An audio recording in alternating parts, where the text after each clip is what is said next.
ಆ ಡಬ್ಬ ತೆಗೆದ ಕೂಡಲೇ ಅದರ ಒಳಗಡೆ ಇರುವ ಈ ಪದಾರ್ಥ ಬುಸುಬುಸು ಎಂದು ಹೊರಕ್ಕೆ ಬಂದು ಒಂದಿಷ್ಟು ಸದ್ದು ಆಗಲೇಬೇಕಿತ್ತು. ಇವತ್ತಲ್ಲ ನಾಳೆ, ನೀವು ಯಾವತ್ತು ತೆಗೆದಿದ್ದಿದ್ರೂ ಆಗ್ತಿತ್ತದು. ಆದರೆ ಅದನ್ನು ತೆಗೆಯಬೇಕಾ ಬೇಡ ಎಂಬುದೇ ಒಂದು ದೊಡ್ಡ ಚರ್ಚೆ ಆಗಿತ್ತು. ತೆಗೆಯಬೇಕು ಎಂಬ ನಿರ್ಧಾರಕ್ಕೆ ರಾಜ್ಯ ಸರ್ಕಾರ ಬಂದು ಬಿಟ್ಟಿತ್ತು. ಹಿಂದುಳಿದ ವರ್ಗಗಳ ಜಾತಿ ಸಮೀಕ್ಷೆ ಅಲ್ಲ, ಅದು ಆರ್ಥಿಕ ಸಮೀಕ್ಷೆ ಅಂತಾರೆ. I will not agree.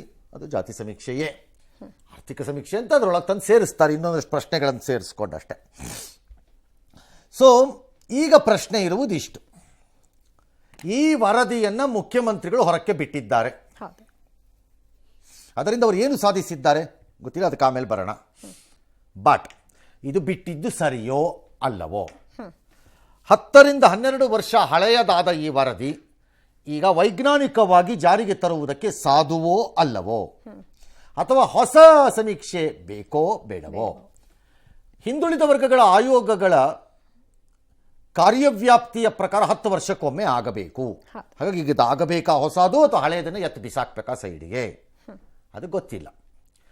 But ಅದು ಏನು ಮಾಡ್ತಾರೋ ಬಿಡ್ತಾರೋ, ಹೊರಕ್ಕೆ ತಂದು ಮುಖ್ಯಮಂತ್ರಿಗಳು ತನ್ನದೇ ಕಡೆಯಿಂದ ಕೆಲವು ಸಂದೇಶಗಳನ್ನು, ಉಳಿದವರು ಅವರ ವಿರೋಧವನ್ನು ತೋರಿಸ್ತಿದ್ದಾರೆ. ಪರಿಣಾಮ ರಾಜ್ಯದಲ್ಲಿ ಕೋಲಾಹಲ. ನಾವು ಮೊಹಬ್ಬತ್ ಕ ದುಖಾನ್ ತೆಗೆಯೋರು, ನಾವು ಪ್ರೀತಿಯ ಅಂಗಡಿಯ ಮಾಲೀಕರು ಅಂತ ಆಗಾಗ್ಗೆ ಕಾಂಗ್ರೆಸ್ ಬುರುಡೆ ಬಿಡ್ತಿರುತ್ತೆ. ಆದರೆ ಈಗ ಓಪನ್ ಅಪ್ ಆಗಿರೋದು ಜಾತಿಗಳ ಮಧ್ಯೆ ಗಲಭೆ ಅಂತ ನಾನು ಹೇಳಲಿಕ್ಕಿಲ್ಲ, ಇರುಸು ಮುರುಸು, ಒಂದಿಷ್ಟು ಅಸಮಾಧಾನಕ್ಕೆ ದಾರಿ ಮಾಡುತ್ತೆ ಅಂತ. ಹಾಗಿದ್ರೆ ಆನ್ಸರ್ ಏನು ಫೈನಲಿ? ಎಜುಕೇಷನ್ನಲ್ಲಿ ಹಿಂದುಳಿದ ಜಾತಿಗಳನ್ನು ಆಧಾರದ ಮಾಡಬೇಕೇ ಹೊರತು ಯಾವಾಗಲೂ ಉಳಿದೆಲ್ಲ ವಿಚಾರಗಳಲ್ಲಿ ಯಾವ ಜಾತಿನಾರು ಇರಲಿ, ಆರ್ಥಿಕವಾಗಿ ಹಿಂದುಳಿದವನು ಮೇಲೆ ಕೆತ್ಕೊಂಡು ಬಾನ್ಬೇಕು, ಅದನ್ನು ಮಾಡಲ್ಲ. ಯಾಕೆ ಅಂದರೆ ಕಾಂಗ್ರೆಸ್ಗೆ BJPಗೆ ಹಿಂದೂಯಿಸಮ್ ಬೇಕು, ಅಂದರೆ ಎಲ್ಲರೂ ಒಟ್ಟಾಗಬೇಕು ಅವ್ರಿಗೆ, ಅದಕ್ಕೆ ಅವರ ರಾಜಕಾರಣದ ಆಲೋಚನೆ. ಕಾಂಗ್ರೆಸ್ಗೆ ಹಿಂದೂಯಿಸಮ್ ಇರಬಾರ್ದು, ಜಾತಿಯಿಸಮ್ ಇರಬೇಕು ಅವರಿಗೆ. ಕಾರಣ ಅದನ್ನು ಒಡೆದು ಆಗ ತನ್ನ ಬೆಳೆಯನ್ನು ತಾನು ಬೇಯಿಸ್ಕೊಳ್ಳೋಕೆ ಸುಲಭ ಆಗತ್ತೆ ಅವ್ರಿಗೆ. ಹಾಗಾಗಿ ಇದು ಮುಂದಕ್ಕೆ ಎಲ್ಲಿಗೆ ಹೋಗುತ್ತೋ ಗೊತ್ತಿಲ್ಲ. ಹಲವು ಸಮುದಾಯಗಳು ಅಥವಾ ಜಾತಿಗಳು ಅಪಸ್ವರ ಎತ್ತಿವೆ. ಒಕ್ಕಲಿಗ ಲಿಂಗಾಯತರು ಪ್ರಮುಖರು. ಸಣ್ಣ ಜಾತಿಗಳು ಕೀಳು ಅಪಸ್ವರ ಎತ್ತದಂಗೆ ಕಾಣಿಸ್ತಾ ಇದೆ. ನಮ್ಮ ಸಂಖ್ಯೆ ಅದಲ್ಲ. ಫಾರ್ ಎಕ್ಸಾಂಪಲ್, ಯಾರೋ ತಿಗಳರು, ಯಾರ ಗಂಗಡಕಾರ ಒಕ್ಕಲಿಗರು, ಅದಲ್ಲ ನನ್ನ ನಂಬರ್. ಅದು ನನಗೆ ಗೊತ್ತಿದೆ, ನನ್ನ ಸಮಾಜದಲ್ಲಿ ಜನ ಎಷ್ಟಿದ್ದೀವಿ ಅಂತ ಅವ್ರದ್ದು ಭಾವನೆ. ಏನೋ ನಮ್ಮ ಮನೆಗೆ ಬಂದಿಲ್ಲ ಯಾವನೂ, ಸಮೀಕ್ಷೆನೇ ಆಗಿಲ್ಲ ಅಂತ ಕೆಲವರು. ಲಿಂಗಾಯತ ಸಮುದಾಯದ ನಂಬರ್ಗಳನ್ನು ಸಂಖ್ಯೆಯನ್ನು ಕಡಿಮೆ ತೋರಿಸಿದ್ದಾರೆ. ಉಪಜಾತಿಗಳನ್ನು ವರ್ಗೀಕರಣ ಮಾಡುವುದರಿಂದ ಹೀಗಾಗಿದೆ ಅಂತ ಇದ್ದಾರೆ. ಈ ಉಪಜಾತಿಗಳನ್ನು ಲಿಂಗಾಯತರಲ್ಲಿ ಯಾಕೆ ವರ್ಗೀಕರಣ ಮಾಡಿದ್ರು ಅಂತ ನನಗೆ ಇವತ್ತಿಗೂ ಅರ್ಥ ಆಗಿಲ್ಲ. ಯಾಕೆ ವರ್ಗೀಕರಣ ಮಾಡಿದ್ರು? ಹಾಗಾದರೆ ಮುಸ್ಲಿಮರಲ್ಲಿ ಉಪ ಪಂಗಡಗಳನ್ನು ಯಾಕೆ ವರ್ಗೀಕರಣ ಮಾಡಿಲ್ಲ ಅಥವಾ ಮಾಡಿದಾರ ನಾನು ನೋಡಿಲ್ಲ. ಯಾಕೆ ಮಾಡಲಿಲ್ಲ? ಅಲ್ಲಿ ಶಿಯಾ ಎಂದು, ಸುನ್ನಿ ಎಂದು ಯಾಕೆ ವರ್ಗೀಕರಣ ಮಾಡಲಿಲ್ಲ? ಅದೇ ಈಗಿರುವಂಥ ಪ್ರಶ್ನೆ. ಹಾಗಿದ್ರೆ ಬ್ರಾಹ್ಮಣರಲ್ಲಿ ಅದು ವರ್ಗೀಕರಣ ಆಗಿದೆಯೋ? ಹೊಯ್ಸಳ ಕರ್ನಾಟಕರೆಂದು, ಸ್ಮಾರ್ತರೆಂದು, ಮತ್ತೊಂದೆಂದು, ಮಗದೊಂದೆಂದು ಆಗಿದೆಯೋ? ಇವರಲ್ಲಿ ಯಾತಕ್ಕೆ ಈ ವರ್ಗೀಕರಣ ಆಯಿತು? I doubt. ಸಂಬಡಿ ಇದನ್ನು ಮಾಡಿದವರು ಜಾತಿಗಳನ್ನು ಒಳಗಡೆನೆ ಒಡೆಯುವ ಒಂದು ಕೆಟ್ಟ ಸಂಪ್ರದಾಯ ಅಥವಾ ಪಿತೂರಿಗೆ ಕೈ ಹಾಕಿದ್ರ ಅಂತ ನನಗೆ ಡೌಟು. ಈ ಹಿಂದೆ ವೀರಶೈವ ಲಿಂಗಾಯತ ಪ್ರಯತ್ನ ಮಾಡಿದ್ರು, ನನಗೆ ಆ ಡೌಟ್ ಇದೆ. ಇಲ್ಲಿದ್ರೆ ಜನರಲ್ ರೂಲ್ ಆಗಬೇಕು, ಎಲ್ರಿಗೂ ಅದೇ ಮಾಡಬೇಕು. ಈಗ ನನ್ನ ಪ್ರಶ್ನೆ, ಮುಸ್ಲಿಮರಲ್ಲಿ, ಈಗ ಕ್ರೈಸ್ತರಲ್ಲಿ, ಕ್ಯಾಥೋಲಿಕರು, ಪ್ರಾಟೆಸ್ಟೆಂಟ್ಗಳು ಅಂತ ಮಾಡಿದ್ದೀರೋ? ಫಸ್ಟ್ ಆಫ್ ಆಲ್ ಮುಸ್ಲಿಂ ಮತ್ತು ಕ್ರೈಸ್ತರನ್ನು ಮತ್ತು ಜೈನರನ್ನು ಮತ್ತು ಸಿಖ್ಖರನ್ನು ಜಾತಿ ಎಂದು ಪರಿಗಣಿಸುವುದಾದರೂ ಈಗ ಅದಕ್ಕೆ ಅವರು ಆರ್ಥಿಕ ಸಮೀಕ್ಷೆ ಅದು ಅಂತ ಕರೆಯೋದು ಡ್ರಾಮಾ. ಸಾಮಾಜಿಕವಾಗಿ ಬಿಟ್ಬಿಡೋಣ, ಆರ್ಥಿಕ ಸಮೀಕ್ಷೆ ಅಂತಲೇ ಇಟ್ಕೊಳ್ಳೋಣ. ಲಿಂಗಾಯತರಲ್ಲಿ ಒಡೆದು ತೋರಿಸುವುದಾದರೆ ಒಕ್ಕಲಿಗರಲ್ಲಿ ಅದನ್ನು ಒಡೆದು ತೋರಿಸಬಹುದು ಅನ್ನೋದರೆ, ಕ್ರೈಸ್ತರಲ್ಲಿ ಯಾಕಿಲ್ಲ ಮತ್ತು ಮುಸ್ಲಿಮರಲ್ಲಿ ಯಾಕಿಲ್ಲ? ಶಿಯಾ ಸುನ್ನಿನರು ತೋರಿಸ್ಬೇಕಲ್ಲಪ್ಪ. ಉಳಿದೊಂದು ಡಜನ್ ಇವೆ, ಅದನ್ನ ಇನ್ನೊಂದು ದಿನ ಹೇಳೋಣ ಬೇಕಾರೆ, ಅದನ್ನ ಆಮೇಲೆ ನೋಡೋಣ. ಅದನ್ನ ಕೇಳಿದ್ರೆ ಮುಸ್ಲಿಮರೇ ಯಾಕೆ ಟಾರ್ಗೆಟ್ ಅಂತ ಕೇಳ್ತಾರೆ ಸರ್. ಅದು ಬೇರೆ ವಿಚಾರ. ನೀವು ಇಷ್ಟ ಬಂದಂಗೆಲ್ಲ ಡಾನ್ಸ್ ಮಾಡೋಕ್ಕೆ ನಿಮ್ಮ ಮನೆ ಜೀತದಾಳಗಳಲ್ಲ ನಾವಿಲ್ಲಿ. ಏನು ಅನ್ಕೊಂಡಿದ್ದೀರಿ? ಏನು ನಿಮ್ಮೊಬ್ಬರಿಗೆ ಬಾಯಿ ನಾಲಿಗೆ ಇದೆ ಅನ್ಕೊಂಬಿಟ್ಟಿದ್ದೀರೋ ಹೆಂಗೆ? ಅಥವಾ ನಿಮ್ಮೊಬ್ರಿಗೆ ಜನ ಸೇರ್ಸಕ್ಕೆ ಬರುತ್ತೆ ಅನ್ಕೊಂಬಿಟ್ಟಿದ್ದೀರೋ ಹೆಂಗೆ? ಎಲ್ಲರೂ ಸೇರಿಸ್ತಾರೆ ಆಮೇಲೆ. ಅವೆಲ್ಲ ಡ್ರಾಮಾ ಬಿಟ್ಬಿಡಿ. ರೂಲ್ ಏನು ಹೇಳಿ ಅಂತ ನಾನು ಹೇಳೋದು. ಒಂದು ಮಾನದಂಡ ಫಿಕ್ಸ್ ಮಾಡಿದೀವಿ ಅಂದ್ರೆ ಅವ್ರನ್ನ ಯಾಕೆ ಕೇಳ್ತೀರಿ, ಇವ್ರನ್ನ ಯಾಕೆ ಕೇಳ್ತೀರಿ ಅಂತಲ್ಲ question. What is the rule? ಮಾಡಬೇಕಿತ್ತು, ಸ್ಟಿಲ್ ಮಾಡಿಲ್ಲ. 10 ವರ್ಷಗಳ ಹಿಂದಿನ ಸಮೀಕ್ಷೆಯನ್ನು ಈಗ ಹೇಗೆ ತರ್ತೀರಿ ಅಂತ ಎಲ್ಲರ ಪ್ರಶ್ನೆ. ಸ್ವಾಮೀಜಿಗಳು ಧ್ವನಿ ಎತ್ತಿದ್ದಾರೆ ಅಂತ. It's all right, let me see which Swamiji will take what position. ನೋಡೋಣ. ಸ್ವಾಮೀಜಿಗಳದ್ದು ಅದೇ ಧರ್ಮ ಸಂಕಟದ ಕೊಪ್ಪರಿಗೆಯಲ್ಲಿ ಪಕ್ಕ ಪಕ್ಕ ತೊಕ ಅಂತಿರ್ತಾರೆ ಭಾಳ ಸ್ವಾಮೀಜಿಗಳು. ಹಾಗಾಗಿ let us see which Swamiji will take what role. ನೋಡೋಣ. ಆಮೇಲೆ ಸರ್ಕಾರದಲ್ಲಿ ಅಪಸ್ವರ ಬಹು ಸಹಜ. ನಾಳೆ ಡಿ ಕೆ ಶಿವಕುಮಾರ್ ಒಕ್ಕಲಿಗರದ್ದು, ಶಾಸಕರದ್ದು, ಲೀಡರ್ಗಳದ್ದು ಯಾರ್ದು ಸಭೆ ಕರ್ಕೊಂಡಿದ್ದಾರಂತೆ. ಮುಸ್ಲಿಂ ಸಮುದಾಯದಲ್ಲಿ ಉಪಜಾತಿಗಳ ವರ್ಗೀಕರಣ ಯಾಕೆ ಮಾಡಿಲ್ಲ ಅಂತ ಕೇಳಿದ್ರೆ, ಮುಸ್ಲಿಂ ಯಾಕೆ ಟಾರ್ಗೆಟ್ ಮಾಡ್ತಾರೆ, ಯಾಕೆ ಮಾಡಬಾರ್ದು ಅವ್ರಿಗೆ, ಯಾಕೆ ನೀವು ಇದು ಏನು ರಿಸರ್ವೇಷನ್ ಯಾಕೆ ಕೊಡಬಾರ್ದು ಅವ್ರಿಗೆ, ಹಂಗಾರೆ ಯಾಕೆ ಮಾಡಬಾರ್ದು? ಇಲ್ಲಿ ಲಿಂಗಾಯತರ ನಿಮ್ಮ ವಿರೋಧಿಗಳ ಚೀಫ್ ಮಿನಿಸ್ಟರ್ ಹಂಗಾರೆ ಲಿಂಗಾಯತರ ವಿರೋಧಿ. You directed the backward class commission not to do it ಹಂಗಂತ ಯಾಕೆ ಹೇಳ್ಬಾರ್ದು? ಹಂಗಾರೆ ಹೇಳ್ಬೋದಾ ಹಂಗೆ? ಹಾಗಾದ್ರೆ ಆ ಹಿಂದುಳಿದ ಆಯೋಗದ ಯಾರ್ಯಾರು ಇದನ್ನ ಮಾಡಿದ್ದಾರೆ ಅವರೆಲ್ಲ ಅಪ್ಪರ್ ಕಾಸ್ಟಿನ ವಿರೋಧಿಗಳು ಅಂತ ಹೇಳ್ಬೇಕಾ? ಹಾಗಾದ್ರೆ ಏನ್ ಹೇಳ್ಬೇಕಂಗಾರೆ? ಎಲ್ರಿಗೂ ಒಂದು ರೂಲ್ ಫಾಲೋ ಮಾಡಿಲ್ಲ.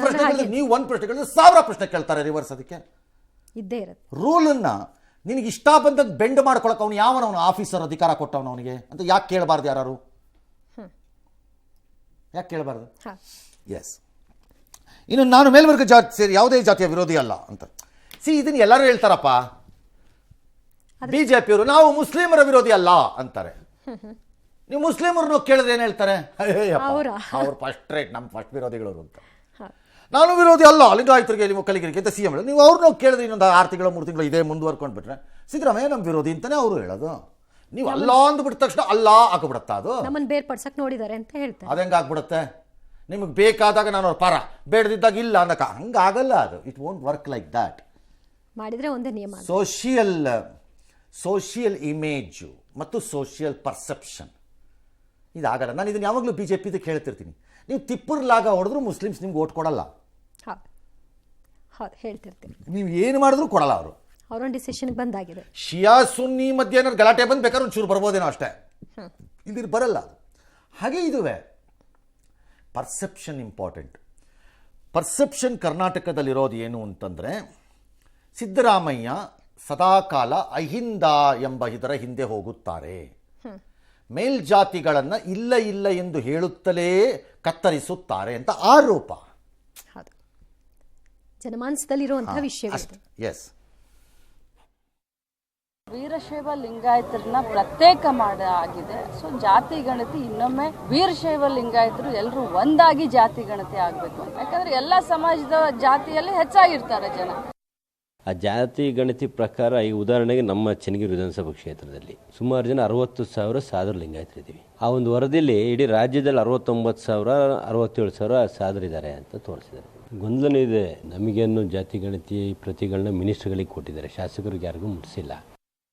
ನಮ್ಮ ಚಿನ್ನಪ್ಪ ರೆಡ್ಡಿ ಆಯೋಗದಲ್ಲಿ ನಮ್ಮ ಜನಸಂಖ್ಯೆಯನ್ನ 16ರಿಂದ 17% ತೋರಿಸಿದ್ರು. 21 ವರ್ಷದಲ್ಲಿ ನಮ್ಮ ಜನಸಂಖ್ಯೆ ಅರ್ಧಕ್ಕರ್ಧ ಕಟ್ಟಾಗಿಬಿಡ್ತಾ? ಏನಾದರೂ ಕ್ಷಾಮ ಬಂತ, ಏನಾದರೂ ಪ್ಲೇಗ್ ಬಂತ, ಅಥವಾ ನಮ್ಮವ್ರು ಏನಾದರೂ ಸಾಮೂಹಿಕ ಆತ್ಮಹತ್ಯೆ ಮಾಡ್ಕೊಂಡ್ರ, ಹೇಗೆ, ಯಾಕೆ, ಅಥವಾ ನಮ್ಮ ಬರ್ತ್ ರೇಟ್ ಏನಾದ್ರು 0 ಆಯ್ತಾ? ಇದನ್ನ ನಂಬಲಿಕ್ಕೆ ಅದಕ್ಕೆ ಸಾಧ್ಯ ಇಲ್ಲ. ಈಗ ರೆಕಾರ್ಡ್ ಪ್ರಕಾರ ಸಹಿತ ನಾವು ಲೆಕ್ಕ ಹಾಕಿದ್ರು ಸಹಿತ ಕನಿಷ್ಠ 2 ಕೋಟಿ ಆಗುತ್ತೆ. ನಮ್ಮ ಪಂಚಮಸಾಲಿ ಸಮಾಜ ನನಗೆ ಗೊತ್ತಿರೋ ಪ್ರಕಾರ ನನ್ನ ಜನಸಂಖ್ಯೆ ಕರ್ನಾಟಕದಲ್ಲಿ ಕನಿಷ್ಠ 1 ಕೋಟಿಗಿಂತ ಮೆಚ್ಚಿದೆ. ಸೋರಿಕೆ ಆಗಿರ್ತಕ್ಕಂಥ ಮಾಹಿತಿ ನೋಡಿದ್ರೆ ಕೇವಲ 16 ಲಕ್ಷ ತೋರಿಸಿದ್ದಾರೆ. ಆಗ ಎಲ್ಲೇ ಒಂದು ಕಡೆ ಅದು ನಮ್ಮ ಸಮಾಜದಲ್ಲಿ ಸಿದ್ದರಾಮಯ್ಯ ಮೇಲ್ಜಾತಿಯವರ ವಿರೋಧಿ ಅಂತ ಅಪಪ್ರಚಾರ ಮಾಡೋದು. ನಾವು ಯಾರ ವಿರೋಧಿನೂ ಅಲ್ಲ, ಯಾವ ಜಾತಿ ವಿರೋಧಿನೂ ಅಲ್ಲ. ಯಾರ್ಯಾರು ಅವಕಾಶಗಳಿಂದ ವಂಚಿತರಾಗಿದ್ದಾರೆ, ಯಾರಿಗೆ ಇನ್ನೂ ನ್ಯಾಯ ಸಿಕ್ಕಿಲ್ಲ, ಯಾರಿಗೆ ಇನ್ನೂ ಅವಕಾಶಗಳು ಸಿಕ್ಕಿಲ್ಲ, ಆ ಜನರ ಪರವಾಗಿರ್ತಕ್ಕಂಥದ್ದೇ ನಮ್ಮ ಸಂವಿಧಾನ ಹೇಳ್ಕೊಟ್ಟಿರ್ತಕ್ಕಂಥದ್ದು. ಎಲ್ಲರಿಗಿಂತ ಮೆಜಾರಿಟಿ ಯಾರು? ಮುಸ್ಲಿಮರು ಅಂತ ತೋರಿಸಿದ್ದೀರಿ. ಅಂದಮೇಲೆ ಅವ್ರು ಮೈನಾರಿಟಿ ಹೇಗಾಗ್ತಾರೆ? ಪ್ರಶ್ನೆ ಬರ್ತದಲ್ಲ. ಅವ್ರು ಮೈನಾರಿಟಿ ಆಗೋದಿಲ್ಲ, ಅವರೇ ಮೆಜಾರಿಟಿ. ಅಂದಮೇಲೆ ಮೆಜಾರಿಟಿ ಮುಸಲ್ಮಾನರನ್ನ ಟಾರ್ಗೆಟ್ ಮಾಡಿ ನಮ್ಮ ಮೇಲೆ ಗೂಬೆ ಕೂರಿಸಿ ಬಿಜೆಪಿಯವರು ಹಿಂದುಳಿದ ವರ್ಗದ ವಿರುದ್ಧವಾಗಿ ಷಡ್ಯಂತ್ರ ನಡೆಸಿ ಯಾವ ಆಫೀಸರಿಗೂ ಪರ್ಸನಲ್ ಇಂಟ್ರೆಸ್ಟ್ ಇಲ್ಲ ಇದರಲ್ಲಿ. ಫಸ್ಟು ಅದನ್ನು ಮಾಡಿದ್ದನ್ನು ಇಲ್ಲ ಅಂತ ಜಯಪ್ರಕಾಶ್ ಹೆಗಡೆ ಹೆಂಗೆ ಹೇಳ್ತಾರೆ? How do you say? ಅವ್ರ ವರದಿನೇ ಸರಿ. ನೀವೇನು ಅವ್ರದ್ದು ಎದೆ ಬಗದು ಬಿಟ್ಟು ಬ್ರೈನ್ ಒಳಗೆ ಕೈ ಹಾಕಿ ನೋಡ್ಕೊಂಬಂದಿದ್ರಾ? How do you say ideologically they are not oriented? How do you say you are also ideologically oriented? ನಿಮಗೆ ಅವಕಾಶ ಬಂದಾಗ ಹುಡುಕಿಕೊಂಡು BJPಗೆ ಹೋಗಿದ್ರಿ. ಅಲ್ಲಿ ಅವಕಾಶ ಇನ್ನಿಲ್ಲ ಅಂತ ಗೊತ್ತಾದಾಗ ನೀವು ಹಳೆ ಐಡಿಯಾಲಜಿಲಿ ಕಾಂಗ್ರೆಸ್ಗೆ ವಾಪಸ್ ಹೋಗಿಲ್ವಾ? Are you not ideologically oriented? ಅದಂಗೆ ಹೇಳ್ತೀರಿ? ಹಾಗಾದರೆ ಯಾರಿಗೂ ಇಲ್ಲ ಅನ್ನೋದಿದ್ರೆ ಆಫೀಸರ್ಗಳು ಇದು ರಿಟೈರ್ ಆದ ತಕ್ಷಣ ಯಾಕೆ ಐಡಿಯಾಲಜಿ ಕಡೆಗೆ ಓಡೋಗ್ತಾರವರು? ಅದು ರಿಟೈರ್ ಆದ ತಕ್ಷಣ ಬಂದುಬಿಡ್ತಾ ಅವ್ರದ್ದು ಒಂದು ಬ್ರೈನ್ ಒಳಕ್ಕೆ. Don't tell me all this. Every officer ಈ ಥರದ ಆಕ್ಟಿವಿಟಿನಲ್ಲಿ ಇನ್ವಾಲ್ವ್ ಆಗೋವಾಗ ಹಿ ಈಸ್ ಐಡಿಯಾಲಜಿಕಲಿ ಓರಿಯೆಂಟೆಡ್. ಅನುಮಾನನೇ ಬೇಡ ಅದರಲ್ಲಿ. ಅದಿಲ್ಲದೆ ಆಗೋದು ಸಾಧ್ಯನೇ ಇಲ್ಲ ಅದು. ಸರಿ, ಈ ರೀತಿ ನಿಜಾಂಶ ಅವಕಾಶವಾದಿಗಳು ಅವಕಾಶ ಇದ್ದವರಿಗೆ ಇಲ್ಲದವರಿಗೆ ಕೊಡಬೇಕು. ಅದು ಬರೀ ಸರ್ಕಾರದ ಜಾತಿಲಲ್ಲ, ಎಲ್ಲದರಲ್ಲೂ ಆಗಬೇಕು. ರಾಜಕೀಯವಾಗಿ ಟಿಕೆಟ್ ಕೊಡೋವಾಗ ಅವಕಾಶ ಇಲ್ಲದವ್ರಿಗೆ ಯಾಕೆ ಬಿಟ್ಕೊಡಲ್ಲ? ನೀವೆಲ್ಲ ಸೀನಿಯಾರಿಟಿ ಮೇಲೆ ಬಿಟ್ಟೇ ಕೊಡಲ್ಲ. ನೀವೇನೆ, ನಿಮ್ಮ ಮಕ್ಕಳೇನೆ, ನಿಮ್ಮ ಮೊಮ್ಮಕ್ಕಳೇನೆ, ಮರಿ ಮಕ್ಕಳೇನೆ, ಹೆಂಡತಿನೇ, ಮಗಳೇನೆ, ಅವ್ರನ್ನೇ ಕರ್ಕೊಂಬತ್ತೀರಿ. ಅಲ್ಲಿ ಅವಕಾಶ ಹೊಡೆಯಲ್ವಾ ನಿಮ್ಗೆ ಯಾರಿಗೂ?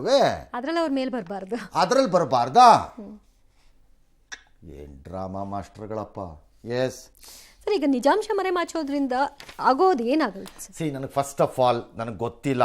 ಪಂಚಮಸಾಲಿ ಸ್ವಾಮೀಜಿ ನಮ್ದೊಂದು ಕೋಟಿ ಇದೆ ಅನ್ನೋದು, ಯಾರೋ ಶಂಕರ ಬಿದ್ರಿ ಅವರು ನಮ್ದು 2 ಕೋಟಿ ಇದೆ ಅನ್ನೋದು, ಏನಾಯ್ತು ಇನ್ಯಾರನ್ನೋ ಒಬ್ರನ್ನ ಕೇಳಿದ್ರೆ ನಮ್ದು 6 ಕೋಟಿ ಇದೆ ಅನ್ನೋದು. ಹಂಗಾರೆ ಕರ್ನಾಟಕದ ಪಾಪ್ಯುಲೇಷನ್ ಏನು 20 ಕೋಟಿನೇ? ನನಗೆ ಅರ್ಥವಾಗ್ತಿಲ್ಲ ಇದು. The census needs to be. ಈಗ ಅದು ಯಾರೋ ಚನ್ನಗಿರಿ ಶಾಸಕ, ನನ್ನ ಕ್ಷೇತ್ರದಲ್ಲಿ 60,000 ಜನ ಸಾದರ ಲಿಂಗಾಯತರಿದ್ದಾರೆ ಅಂತಾರಪ್ಪ. ನಮ್ಗೆ ಹೆಂಗೆ ಗೊತ್ತಾಗಬೇಕು? You do one thing I say. ಸ್ವಲ್ಪ ಜಾಸ್ತಿ ಮಾತಾಡ್ತಾರೆ ಈ MLA, ಮಾತು ಜಾಸ್ತಿ MLA ಅದಲ್ಲ. ಒಂದು ಕೆಲಸ ಮಾಡಿ, ಮಾತು ಕಡಿಮೆ ಮಾಡಿ. ಒಂದು 100 ಜನ ಪ್ರೊಫೆಷನಲ್ ಸೆನ್ಸಸ್ ಮಾಡೋ ಅಂತಹ ಜನನ್ನ ಕರ್ಕೊಂಬನ್ನಿ. ಯಾರು ಪರಾನೂ ಬೇಡ, ವಿರೋಧನೂ ಬೇಡ, ಸೀಕ್ರೆಟಾಗಿ. ನಿಮ್ಮ ಕ್ಷೇತ್ರದಲ್ಲಿ ಸಾದರ ಲಿಂಗಾಯತರು ಎಷ್ಟಿದ್ದಾರೆ ಅಂತ ಗುರುತಿಸಿ ನೋಡೋಣ. ಒಂದು 15 ದಿನದ ಆಪರೇಷನ್ನಲ್ಲಿ ಒಂದು 8-10 ಲಕ್ಷ ರೂಪಾಯಿ ಖರ್ಚಾಗತ್ತೆ ನಿಮಗೆ. ಸಿಕ್ಕಾಬಿಟ್ಟೆ ಮಾತಾಡ್ತೀರಿ ನೀವು. ಪರ್ಸನಲ್ ಆಗಿ ಒಂದು ಇಂಟ್ರೆಸ್ಟ್ ತೋರಿಸಿ ನೋಡೋಣ, ಮಾಡ್ರಿ. ಒಂದು ನಿಮ್ಮ ಕ್ಷೇತ್ರನೇ ಒಂದು ಎಕ್ಸಾಂಪಲ್ ಆಗಿ ತಗೊಳ್ಳೋಣ. Let us C. ಈಗ ಅವರೇ ಮುಂದಿನ 8-10 ದಿನದಲ್ಲಿ 15 ದಿನದಲ್ಲಿ ಮಾಡ್ಬೋದು ಆ ಕೆಲಸನ. ದೊಡ್ಡ ಕೆಲಸ ಅಲ್ಲ ಅದು, ಮಾಡ್ಬೋದು. ಬರೀ ಸಾದರ ಇಷ್ಟಿದ್ದಾರೆ ಅಂತ ನೋಡಿ, ಬೇರೆ ನೋಡಬೇಡಿ. ಇವ್ರ ವರದಿನೇ ಸುಳ್ಳು ಅಂತ ಪ್ರೂವ್ ಮಾಡಿ ನೋಡೋಣ, ಮಾಡಿಸಿ. ಸುಮ್ಮನೆ ಮಾತಾಡ್ತೀರಲ್ಲ. 60,000 ಜನ ಇದ್ದಾರೆ. ಎಲ್ಲಿಂದ ಬಂತು ನಿಮ್ಗೆ ಆ ಫಿಗರು? ಯಾರು ಕೊಟ್ಟರು? ಇವರ ಆಧಾರ ವೋಟರ್ಸ್ ಲಿಸ್ಟ್ ಆಗಬೇಕಷ್ಟೇ. ಹೌದು, ಅದ್ರ ಮೇಲೆ ಹೇಳಬೇಕು. ವೋಟರ್ಸ್ ಲಿಸ್ಟ್ಗೆ ಆಯಾ ಫ್ಯಾಮಿಲಿ ಒಳಗಡೆ ಇರೋ ಈ ಥರ ವೋಟ್ ಹಾಕದೇ ಇರೋರು ಬಂದು ಆ್ಯಡ್ ಆಗಬೇಕಲ್ಲಿ. ಆ ನಂಬರ್ಸ್ ನಿಮ್ಮ ಆಧಾರ ಏನಂಗಾರೆ? ಅದಕ್ಕೆ ಹೇಳಿದ್ದು ಮಾಡಿಸಿ ನೋಡೋಣ. ಒಂದು ಸರ್ವೆ. ನಾನು ಗೆಲ್ತೀನಾ ಸೋಲ್ತೀನಾ ಅಂತ ಕೆಲವರು ಸರ್ವೆ ಮಾಡಿಸಲ್ವಾ? ಹೌದು, ಹಾಗೆ ಮಾಡಿಸಿ ನೋಡೋಣ. ಆಗಲಿ ಅದನ್ನು. ಎಸ್. ಇನ್ನು ಸರ್ಕಾರಿ ಗುತ್ತಿಗೆಗಳಲ್ಲಿ ಮುಸ್ಲಿಮರಿಗೆ ಮೀಸಲಾತಿ ಕಲ್ಪಿಸಿದ್ದಾರೆ. ಇದರಿಂದ ಹಂಗಾರೆ ಆಗಿದ್ದೇನೀಗ? ಸಿದ್ದರಾಮಯ್ಯನವರು ನಾನು ಗೆದ್ದೆ ಎಂದು ಪರಿಭಾವಿಸ್ದಂಗಿದೆ. ಈ ವರದಿಯನ್ನು ಹೊರಗೆ ತಂದುಬಿಟ್ಟೆ, ಒಳಗಡೆ ಇದ್ದಿದ್ದನ್ನು ರಿಲೀಸ್ ಮಾಡಿಬಿಟ್ಟಿದ್ದೀನಿ, ಬಾಂಬ್ ಡಮ್ ಬಂದಾಗೋಯ್ತು ಅಂತ ಅವ್ರು ಅನ್ಕೊಂಡಿದ್ದಾರೆ. ಯಾಕೆ? ಫಿಗರ್ಸ್ ಆಚೆ ಬಂದ್ಬಿಡ್ತು. ಇದು ಹೇಗೆ ಲಾಭ ಆಗುತ್ತೆ ಸರ್? ಯಾರ್ಯಾರು ನಾವು ಜಾಸ್ತಿ ಇದ್ದೀವಿ ಅಂತ ಎದುರಿಸ್ತಿದ್ರು ಅವ್ರಿಗೆಲ್ಲ ಪಟ ಕಲಿಸ್ತೆ ಅಂತ ಅವರು ಅಥವಾ ಅವರ ಸುತ್ತಲೂ ಗ್ರಹಗಳಂತೆ ಓಡಾಡುವ ವ್ಯಕ್ತಿಗಳು ಪರಿಭಾವಿಸಿರಬಹುದು. ನಾನಿಲ್ಲ ಅಂತ ಹೇಳಲಿಕ್ಕಾಗಲ್ಲ, ಸರಿನೂ ಇರ್ಬೋದು, ನನಗೆ ಗೊತ್ತಿಲ್ಲ. But there is a problem. 75 ಲಕ್ಷನೇ ಸರಿಯಾದ ಫಿಗರ್ ಇರಬಹುದು ಲಿಂಗಾಯತರದ್ದು. 75, 76. ಗೌಡ್ರದ್ದು 74, 73, 72 ಎಷ್ಟ ಅಷ್ಟು ಸರಿ ಇರಬಹುದು. ಇವರಿಬ್ರು ಸ್ಟ್ರಾಟಜಿಕ್ ಆಗಿ ಜಾಯಿನ್ ಆಗಿ ಮುಸ್ಲಿಂ ಹೆಂಗೆ ಓಟ್ ಹಾಕ್ತಾರೋ ಆಂಟಿ ಹಿಂದೂಗೆ, ಹಾಗೆ ಆಂಟಿ ಕಾಂಗ್ರೆಸ್ಗೆ ಓಟ್ ಹಾಕಿದ್ರೆ ಕಾಂಗ್ರೆಸ್ ಅಧಿಕಾರಕ್ಕೆ ಎಲ್ಲಿ ಬರ್ತೀರಿ ನೀವು? ಅವ್ರನ್ನ ಕಡೆಗಣಿಸ್ಕೊಂಡು ಹೋಗೋಕ್ಕೂ ಆಗಲ್ಲ. ಅಧಿಕಾರಕ್ಕೆ ಎಲ್ಲಿ ಬರ್ತೀರಿ ನೀವು? ನೀವು ಅಧಿಕಾರಕ್ಕೆ ಬರಲ್ಲ. ಹೌದು. ಬಿಟ್ವೀನ್ 60 to 90 ಕಾನ್ಸ್ಟಿಟ್ಯೂಯನ್ಸೀಸ್ ಅಲ್ಲಿ you are bound to be defeated if they vote strategically like Muslims. Reverse ಆಗಬೇಕು, ಒಂದು ಸೈಡ್ ಮುಸ್ಲಿಮ್ಸ್ ಥರಾನೇ ಅವರು ಮಾಡಿದ್ರೆ ಇನ್ನೊಂದು ಯಾವುದೋ ಒಂದು ಸಣ್ಣ ಬ್ಯಾಕ್ವರ್ಡ್ ಕ್ಲಾಸ್, ಈ ಕಡೆ ಬ್ಯಾಕ್ವರ್ಡ್ ಕ್ಲಾಸಸ್ ಯುನೈಟೆಡ್ ಆಗಿ ಓಟ್ ಹಾಕಿರೋ ಹಿಸ್ಟ್ರಿ ನಮ್ಮ ಹತ್ರ ಇಲ್ಲ. ವೇರಸ್ ಲಿಂಗಾಯತರು ಗೌಡ್ರು ಒಟ್ಟಿಗೆ ಓಟ್ ಹಾಕಿರೋದು ಇದೆ ನಮ್ಮ ಹತ್ರ ಹಿಸ್ಟ್ರಿ. ಈಗ ಅವ್ರದೇ ಪ್ರಮುಖ ವಿರೋಧ ಇರೋದು. ಹಾಗಾಗಿ ಯಾರಾದರೂ ಆ ಥರ ಅಂದ್ಕೊಂಡಿದ್ರೆ ಈ ಥರನೂ ಹೊಡೆತ ಬೀಳ್ಬೋದು ನಾಳೆ, ಗೊತ್ತಿಲ್ಲ. ಹೌ ಅದು ಯಾರಿಗೆ ಲಾಭ ಆಗತ್ತೆ ಅದರಿಂದ, I have no idea. Yes, okay. ಇನ್ನು ಸರ್ಕಾರಿ ಗುತ್ತಿಗೆಗಳಲ್ಲಿ ಮುಸ್ಲಿಮರಿಗೆ ಮೀಸಲಾತಿ ಕಲ್ಪಿಸಿದ ರಾಜ್ಯ ಸರ್ಕಾರದ ಕ್ರಮವನ್ನು ಪ್ರಧಾನಿ ಮೋದಿ ಬಲವಾಗಿ ವಿರೋಧಿಸಿದ್ದಾರೆ. ನಮ್ಮ ಸಂವಿಧಾನದಲ್ಲಿ ಧರ್ಮದ ಆಧಾರದ ಮೇಲೆ ಮೀಸಲಾತಿ ನಿಷೇಧಿಸಲಾಗಿದ್ರೂ ಕೂಡ ಅದನ್ನು ಕಾಂಗ್ರೆಸ್ ಸರ್ಕಾರ ಪರಿಗಣನೆಗೆ ತೆಗೆದುಕೊಂಡಿಲ್ಲ. SC ST OBC ಹಕ್ಕುಗಳನ್ನು ಕಿತ್ಕೊಂಡು ಧರ್ಮದ ಆಧಾರದ ಮೇಲೆ ಮೀಸಲಾತಿ ಕೊಟ್ಟಿದೆ ಅಂತ ದೂಷಿಸಿದ್ರು. ಆದರೆ ಮುಖ್ಯಮಂತ್ರಿ ತಮ್ಮ ಸರ್ಕಾರದ ನಡೆಯನ್ನು ಸಮರ್ಥಿಸಿಕೊಂಡ್ರು. ಆಲ್ ರೈಟ್, ಮುಖ್ಯಮಂತ್ರಿಗಳೇನು ಹೇಳ್ತಾರೆ, ನಾನು ಯಾರ ವಿರೋಧಿನೂ ಅಲ್ಲ, ಕೊಟ್ಟ ತಪ್ಪೇನು ಮುಸ್ಲಿಮರಿಗೆ, ಯಾರು ತಪ್ಪು ಅಂತ ನಾವು ಹೇಳ್ತಾ ಇರೋದು, ನಾವು ತಪ್ಪು ಅಂತ ಹೇಳಿಲ್ಲ. ಬಟ್ ಟ್ರಬಲ್ ಆ್ಯಂಡ್ ಪ್ರಾಬ್ಲಮ್ ಏನು, chief minister is not talking, half truth ಮಾತಾಡಬಾರ್ದು, ಅರ್ಧ ಸತ್ಯವನ್ನು ಮಾತಾಡಬಾರ್ದು CM. ಅದು ಇವತ್ತು ಅಂಬೇಡ್ಕರ್ ದಿನ, ನೀವು ಅಂಬೇಡ್ಕರ್ಗೆ ಮರ್ಯಾದೆ ಕಳಿಬೇಕು ಅಂತ ತೀರ್ಮಾನ ಮಾಡಿದ್ದೀರೋ ಹೆಂಗೆ ಎಲ್ಲರೂ ಸೇರಿಕೊಂಡು? ನಾವೇ ಸಂವಿಧಾನದಲ್ಲಿ ಧರ್ಮ ಆಧಾರಿತ ರಿಸರ್ವೇಷನ್ ಇದೆಯೋ ಇಲ್ಲವೋ ಅಷ್ಟೇ ಪ್ರಶ್ನೆ. ನಾಳೆ ಕೋರ್ಟ್ ಪರ್ಮಿಟ್ ಮಾಡಿದ್ರೆ ಫೇರ್. ಓಕೆ, ನಾಳೆ ಸುಪ್ರೀಂ ಕೋರ್ಟ್ ಅದನ್ನು ಪರ್ಮಿಟ್ ಮಾಡಿದ್ರೆ absolutely fine, because I go by that.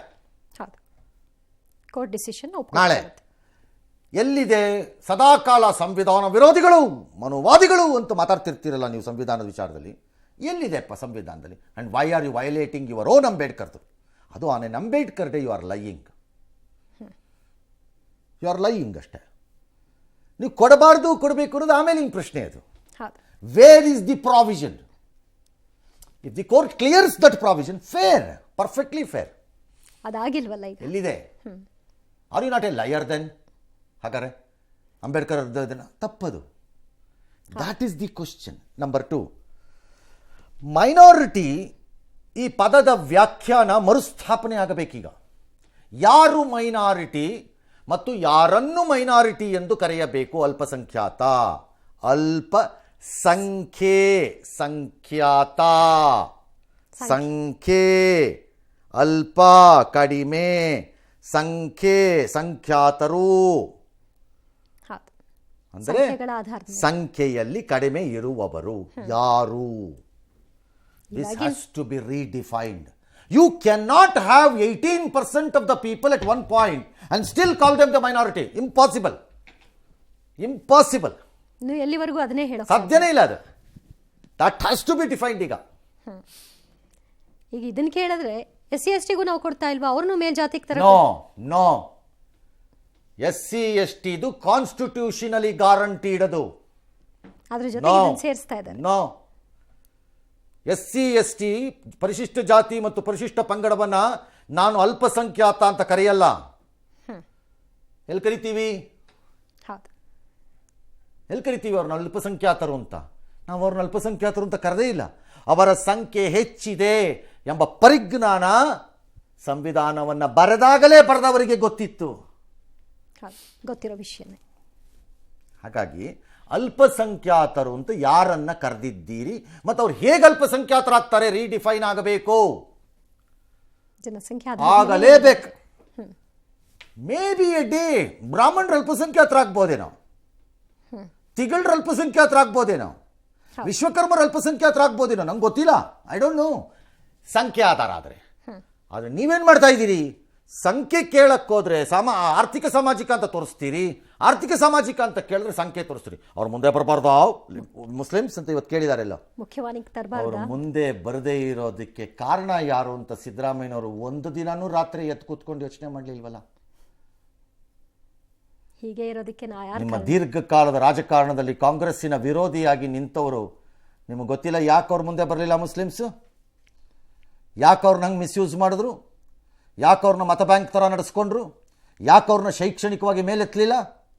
ಯಾಕೆ ಮುಸ್ಲಿಂ ನಾಯಕರು ಮಾತ್ರ ಉದ್ಧಾರ ಆಗ್ತಾ ಹೋದ್ರು ಈ ದೇಶದಲ್ಲಿ? ಆದರೂ ಅವಕಾಶ ವಂಚಿತರು ಅಂತ ನಿಮಗೆ ಫ್ರೆಂಡ್ಸ್ ಇದಾರಲ್ಲ ತುಂಬ ಜನ ಸಿದ್ದರಾಮಯ್ಯನವರೇ, ಯಾಕೆ ಅವರೆಲ್ಲ ಉದ್ಧಾರ ಆದರು?